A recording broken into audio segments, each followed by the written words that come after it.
welcome back to my channel. Today I am with Gia and we are going to be reviewing these LED lights sent to me by Pantton Villa. These LED lights are 32.8 feet and I'm pretty much just going to be unboxing them and showing you how to use them. I already have a lot of these videos, but I'm just kind of showing you a bunch of the different brands. A lot of you already watch my channel, so if you know, I did review these 𝓲𝓸𝓬𝓬𝓱𝓲𝓷𝓰 LED lights and I do really like them. They're just falling down, so I'm putting up these ones to have newer ones. Also, I apologize for Gia being annoying. Yeah, I'm just taking down these lights here because they also kind of look messy being all around, and I think I'm just gonna put these on one wall. I'm just gonna time-lapse me taking these ones down, and then I'll get to putting the other ones up.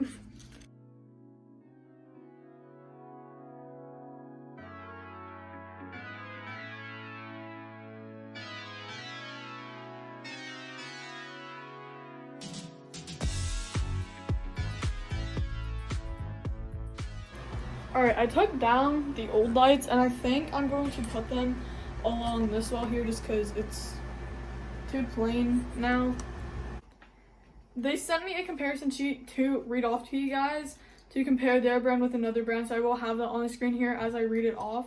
So number one, you can see it says mini controller, easy to hide, combination of LED strip and controller for easy connection. Versus the controller is bigger, need to use 4-pin connectors first, then connect 2 rows of light bars, easy to connect, error. Number 2 says there are 32 colors versus 16. Number 3, the tape thickness is 0.2 millimeters with customized buckles versus tape thickness is 1 millimeter. And last but not least, number 4 says certified power supply has passed various tests. The shell uses fireproof materials. Line length is 4.92 feet versus easy to damage line length 3.93 feet. So now that you can see the comparison between Pantton Villa and any other brand, I'm going to show you how to actually assemble the lights and hang them up. As I said, these lights are 32.8 feet, so they should pretty much fit perfect. The first 2 things in the box are the light remote and the wheel of the strips.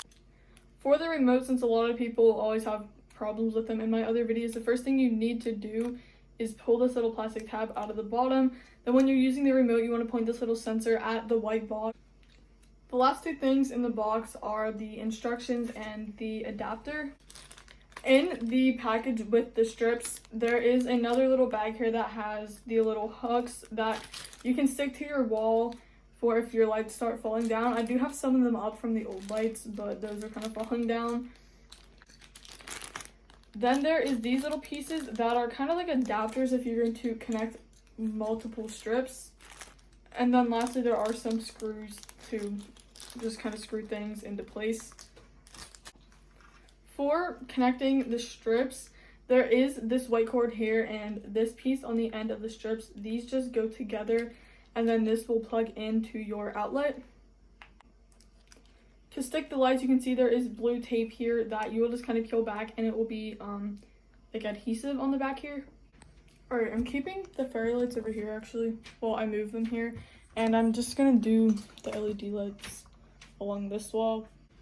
I'm just gonna time-lapse me hanging them, I guess. Like I said though, to connect them, there's just this little bit of blue tape here. You can also see there's this little bit of adhesive on the strip too, so that you can stretch it up higher so that you don't actually have to start them up the corner.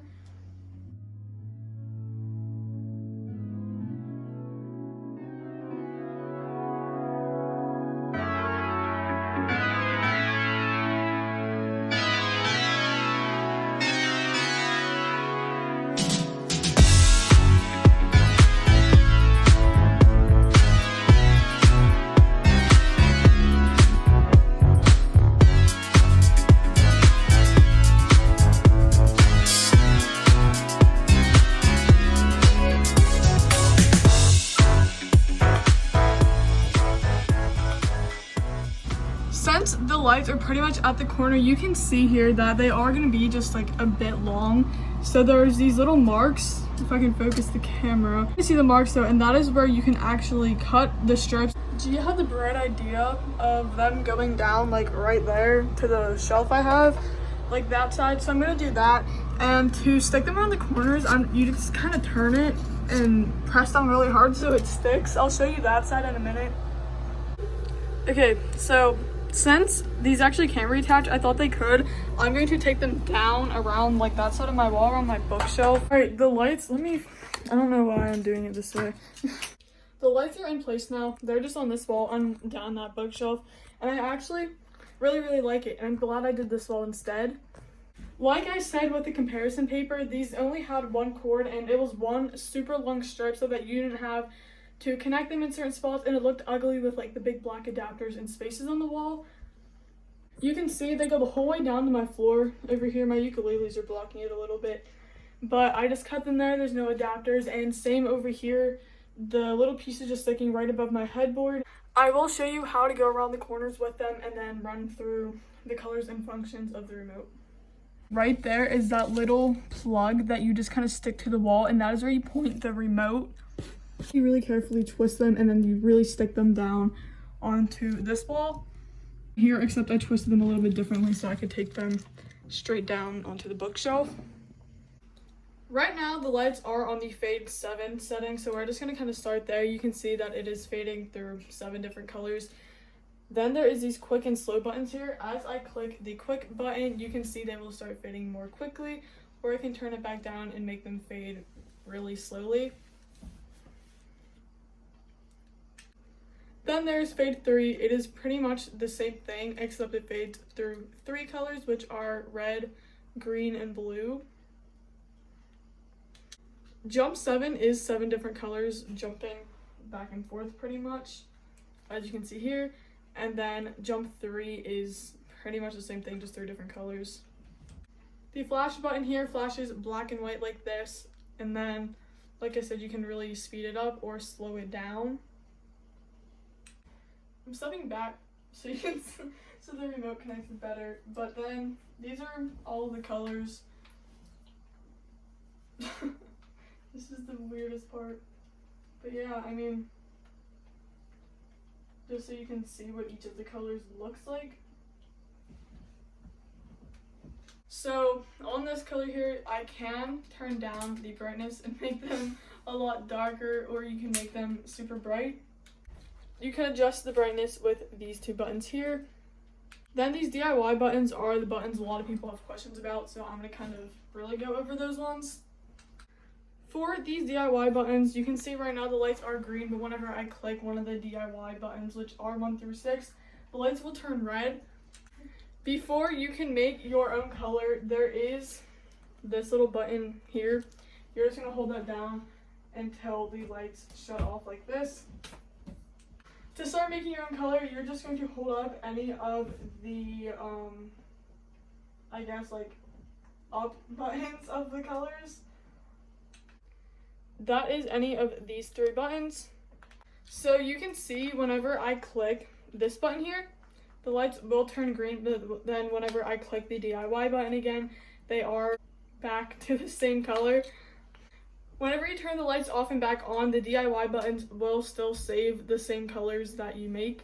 That's pretty much all for the remote and the lights.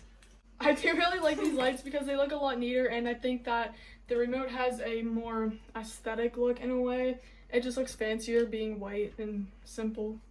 I think that the lights also have a little bit of better brightness maybe, and they stick better. I like that they're really thin so that they're not so bulky.